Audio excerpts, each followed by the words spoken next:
ये देखिए सुंदर है ना। वाह कितना प्यारा है, कितना प्यारा है।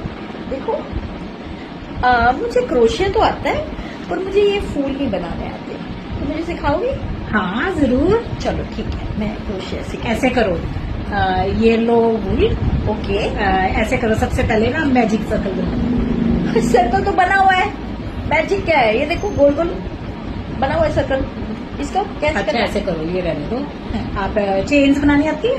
हाँ चेन आती है मुझे, चेन तो 2 मिनट में, मैं तो 10 वाली चेन भी बना लेती हूँ।